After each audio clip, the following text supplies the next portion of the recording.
Grace and peace to you from the one who was and is to come. Amen. What was the message the women received when they arrived at the tomb early Easter morning? Don't be alarmed. You're looking for Jesus the Nazarene who was crucified. He has risen. He is not here. See the place where they laid him. But go, tell his disciples and Peter, he's going ahead of you into Galilee. There you will see him just as he told you. He's going ahead of you into Galilee. They're being sent back to where it all began. They themselves are meant to rise once again and return to the place where Jesus started his ministry. They're not just to preach a resurrection, but to practice a resurrection in the here and now. The Jesus movement becomes a resurrection movement, and the risen Christ is going ahead of them. They're sent back to the beginning of their story, and so are the first readers of Mark's Gospel. They are meant to reread the Gospel from its tender beginnings and make it their own story in the wake of a violent war that has left many of them disillusioned and traumatized. Yes, Mark's Gospel should be read as trauma literature. It was written in the aftermath of Rome's brutal and violent war against the Jewish resistance. Jerusalem was in ruins. The villages were burned down. Those who didn't manage to flee were either killed or enslaved. But how do you practice resurrection when the smell of destruction and death is everywhere? How do you find the strength and courage to stand up again, to rise and face life when everything around you has become barren and desolate? Mark's Gospel intends to democratize resurrection. It is not just something that happened to Jesus after his death. The power of resurrection is meant to help them stand up in protest, create justice for those murdered, and sustain their attempts to rebuild life. Resurrection is not to become the cheap comfort of a happy afterlife. No, the risen Christ returns to Galilee. He goes ahead of them to share their pain and ignite a renewed longing for peace in the land. Resurrection is to live in hope despite the reality of death. It is to love and care despite the pain and loss. It is a power that did not just raise the crucified Jesus, but is present and active wherever people find healing and renewal. Renewed courage to stand up and demand life. To experience the power of resurrection is to resist and refuse to be consoled by the hope of something that might happen later. It is not to wait for life until after death, or once all the problems have been solved. It is not to delay action until everyone is on the same page. It is not to wait until those in power have come to their senses. It is also not to wait until the children have grown up, until one has financial stability or has finally retired. Nothing is meant to hold back spring. Life is always awaiting us. When, if not now? Instead of clinging to the big visions of a triumphant and all-powerful God, which are often so removed from our daily lives, we are to look for resurrection power in the fleeting and vulnerable moments of becoming well again, or being able to stand up again. We are to never underestimate those small resurrections. They are all part of bringing healing and newness to a society and creation as a whole. Think of love as a brand new day, filled with possibilities of life, justice, and peace. The daily bread is sacred because it is life-giving and can be shared. Our bodies are sacred and deserve to be cared for to the very end, because they inspire us to love and care no matter how small those gestures of compassion are. Children, poets, and storytellers know about the sacredness of our daily lives and bodies. They inspire us to become more attentive to resurrection in the very midst of life. This call to resurrection in the here and now comes out beautifully in one of Lucia Suter-Rehmann's poems. We are looking for the power which drives us out of houses, out of shoes that are too tight, and out of our graves. To get up and throw myself into the arms of life, not just on Judgment Day, not only when it costs nothing anymore and no longer hurts anyone. To reach out for everything that is yet to come, and not just for what has been granted. Life awaits us.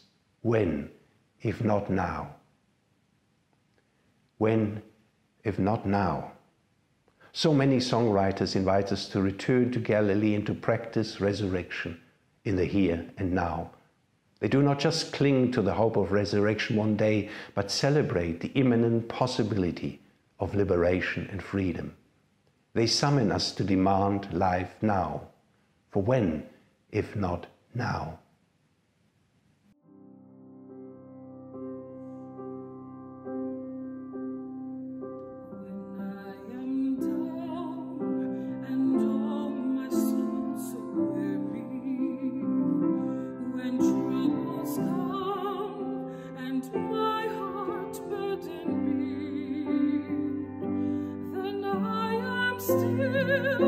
And wait here in the silence until you come and sit a while with me. You raise me up so I can stand on mountains. You raise me up to walk on stormy seas. I am strong when I am on your shoulders. You raise me up to more than I can be. Resurrection is not something that only happened once upon a time. Resurrection is also not something that only happens after we have died. Resurrection is above all a verb and a movement. This notion of resurrection as movement comes out clearly in the Greek term in Mark's Gospel, used to describe resurrection. The Greek agerin means literally to stand up or to rise. And this is in fact also what the English word resurrection signifies. It derives from the Latin resurgere, which means to rise again or to appear again. But we should note that the Greek agerin is a verb that is not used exclusively for Jesus' resurrection. It keeps recurring throughout Mark's Gospel whenever people experience the gift of new life and are able to rise or stand up again. What we notice is that Mark is intentional in connecting Jesus' experience of resurrection with people's everyday experiences of healing and newness. The same divine power is at work. The rising of people and the rising of Jesus are part of one and the same movement. And it is in that way that every healing story in Mark's Gospel is a small resurrection, and Jesus' resurrection is one big healing story. Such continuity is important to bear in mind. What we notice is a beautiful thread of hope running through the entire Gospel, culminating in Jesus rising from the dead. There are three stories of a small resurrection in Mark's Gospel that stand out for me. And in order to understand their significance, we need to remember that the Gospel of Mark was written shortly after the Jewish-Roman War. Mark is writing to traumatize people who know the desolation and despair that comes with having experienced years of violence.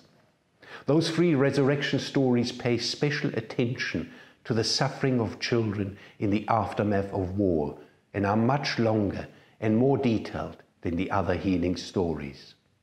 They are about children who will have been at the wrong place at the wrong time. But their parents fight for their survival.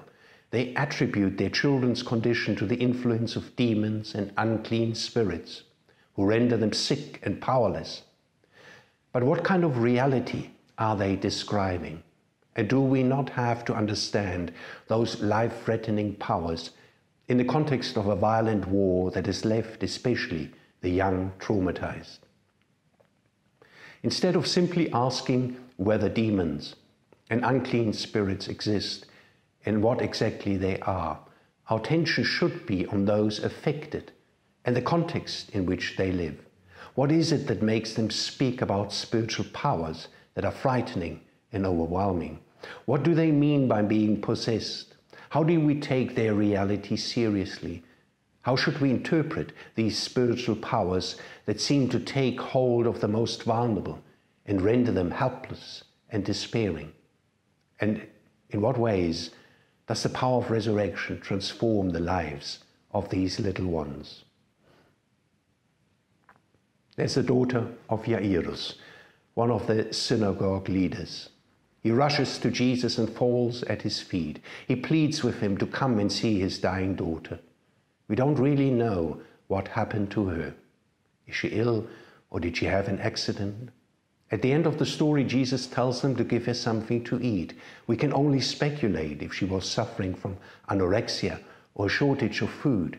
She too will have been traumatized by the violence of war. By the time Jesus arrives, the young girl is said to have already died. She's 12 years old.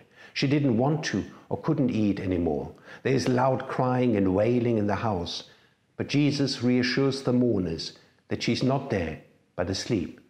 He takes her hand and says to her, "Talitha cum," which means, "Little girl, I say to you, stand up." She rises and begins to walk around, and Jesus tells those with him to give her something to eat. A tender moment of resurrection. He simply takes her hand and restores her trust in life. A bold moment of resurrection.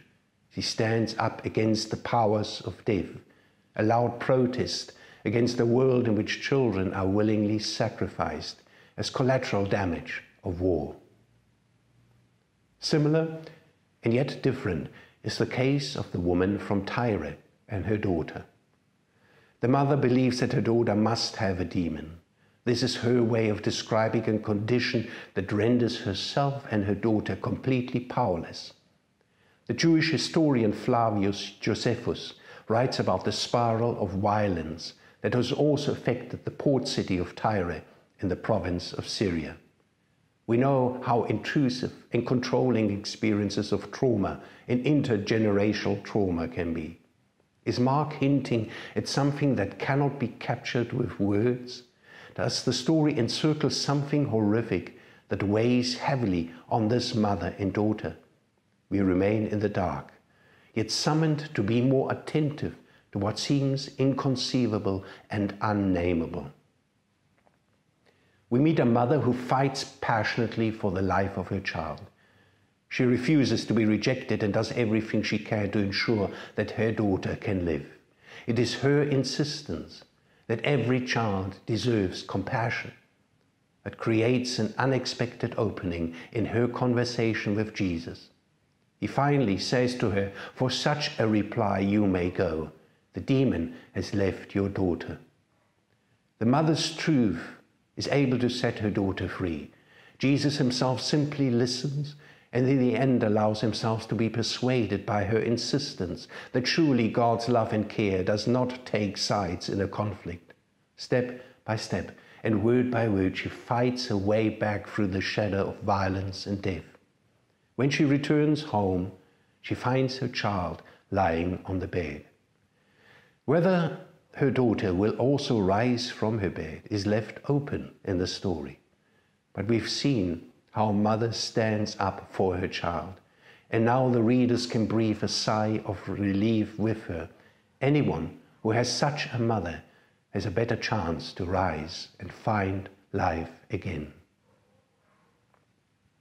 We've seen how the healing of the children also always involves the mother or father. But in our next resurrection story, the father needs to be helped first in order to help his son.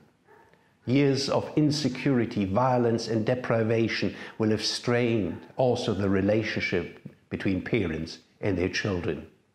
We notice a father who seems to be distant and removed, lacking the ability of physical closeness towards his son. The father has no name and is simply described as someone from the crowd. He might very well represent a whole generation of fathers in need of help. He wanted his son to be healed, but Jesus' disciples were not able to help him.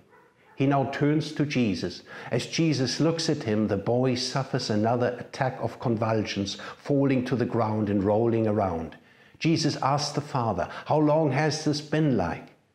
"From childhood," the father responds. Why does Jesus want to know? Is he trying to find out what might have triggered the child's condition? The father blames an impure spirit to keep throwing his son into fire or water in order to kill him. At this point, the father becomes very emotional. The son's despair becomes his own despair. He pleads with Jesus, "But if you can do anything, take pity on us and help us." But Jesus refuses to take responsibility and rather challenges the father. Everything is possible for one who believes. Immediately the boy's father exclaims, "I do believe, help me overcome my unbelief." The father's honest confession shifts something in the exchange. Jesus takes action instead to rebuke the impure spirit. The child that used to be unable to speak suddenly releases a loud cry, and everyone thinks he has died. But Jesus takes him by the hand and lifts him to his feet, and the boy rises. A dramatic moment of a small resurrection. Reading Mark's Gospel as post-war literature raises new questions about the conditions in which the children grew up. The stories of these three children are deeply unsettling. How was their childhood affected by the violence of war? Their zest for life has dried up so that they are no longer able to talk, walk, eat, or open their eyes. They're closer to death than to life. And the parents seem to struggle to understand what is wrong with their children. Something is preventing their children from wanting to live. They're totally exhausted. Mark's Gospel acknowledges their condition and gives voice to their parents' despair long before modern medicine has been able to help us recognize and understand such a phenomenon. The trauma therapist Ralph Kirsch offers a helpful explanation to better understand what these children might be going through. Traumatized people very often experience themselves as externally determined, insofar as they are repeatedly haunted by traumatic memories with powerful, overwhelming emotions and somatic sensations, so-called flashbacks, and intrusions with a continuous psychological overexcitation. There are also often various forms of self-harming behavior, which could well be described as being possessed by a foreign power, which in turn is a central content of demon belief. What Mark's Gospel describes as demon possession can therefore be interpreted as a result of having witnessed extreme forms of violence, comparable to what is being reported from the different war zones around the world. Brutal oppression and violence against civilians leave traces of severe individual and collective traumatization. We are familiar with apathetic children living in refugee camps. They arrive healthy, but after some time they become seriously ill. They fall into a condition that becomes life-threatening. It usually begins gradually. In the worst case, the apathetic depressive state increases to a kind of catatonia, a life-threatening state of rigidity. Catatonia or stupor can lead to death, as the children no longer eat or drink. They need artificial nutrition and therapeutic psychiatric attention. They are also haunted by suicidal thoughts, which they often try to implement. In Mark's Gospel, we encounter parents who fight for the survival of their children, and Jesus knows what they need. They need attention, food, warmth, care of all kinds, so that they can regain confidence in life. But above all, they need a place where they are allowed to be exhausted and feel safe. We also notice that Jesus does not act in a triumphalist way. He does not present himself as the great miracle worker. He's rather quiet, pensive, and even reserved. He listens and notices. He allows himself to be challenged by a mother in the same way that he dares to challenge a father. And it is in the exchange that something shifts for the children. And once truth is allowed to surface, all it takes is a reaching out, a holding of hands, or a strong rebuke. It is enough to make those children feel safe again and rise. Those small resurrection stories leave me puzzled and speechless. Something extraordinary happens in the most ordinary and unspectacular way. What is it about the power of resurrection that weaves itself through Mark's Gospel? How are we to access it for the sake of all the exhausted children traumatized by the violence of war? When, if not now? I too want to shout out. I do believe. Help me overcome my unbelief.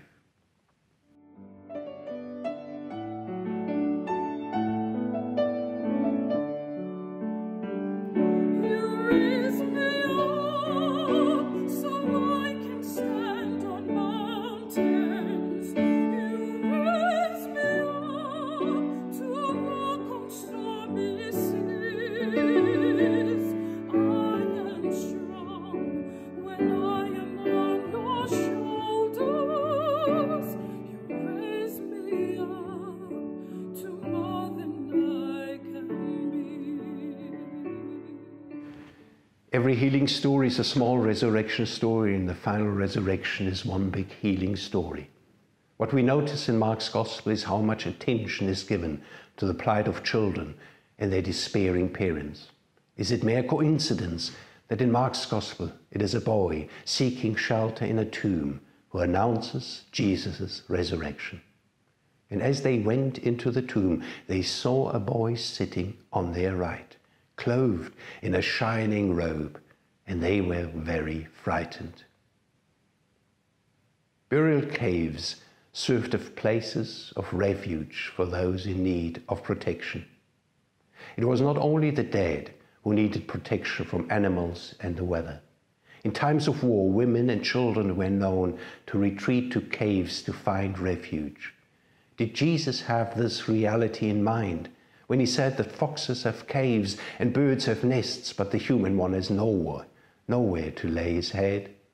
Did he identify with those who had to survive in precarious and violent times?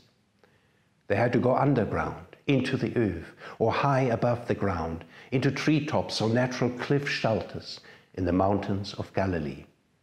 Archaeological excavations have uncovered extensive underground tunnel systems in Galilee and Judea.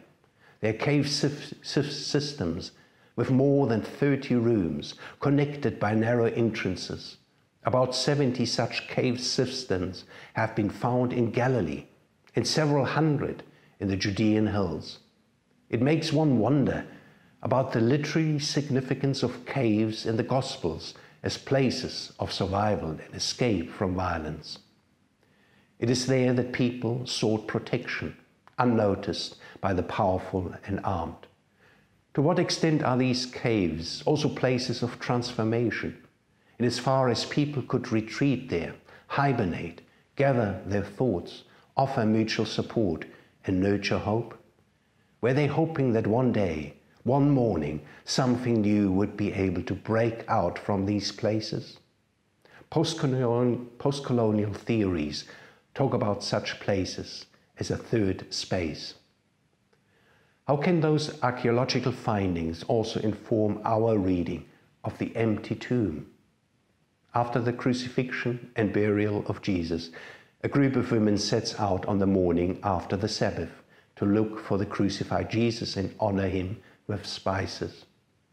They do not find the crucified, but the tomb is by no means empty. There's a boy in the cave.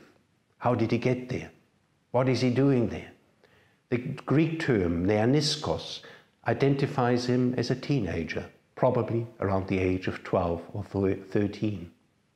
The same Greek term appears only one more time in Mark's Gospel, and it is at the beginning of the Passion narrative.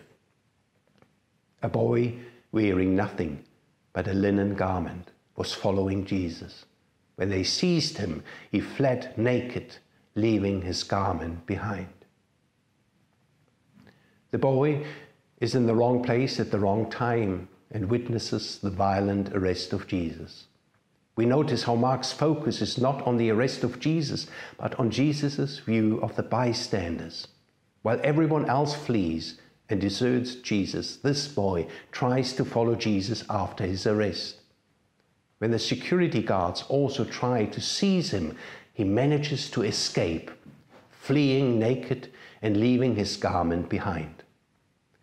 But where is he to find refuge? Is he the same boy who would later be found in the empty tomb, dressed in a shining robe? From a literary point of view, it makes sense to connect the boy who was present at Jesus' arrest with the boy who is seen in the burial cave. It would form a kind of bracket around the events of Jesus' passion. This boy has seen many things and must now find a way forward. How does he get into the burial cave? He will have fled there, running away from Herod's security guards. After all, who will look for him among the dead? What is Mark trying to tell his first readers?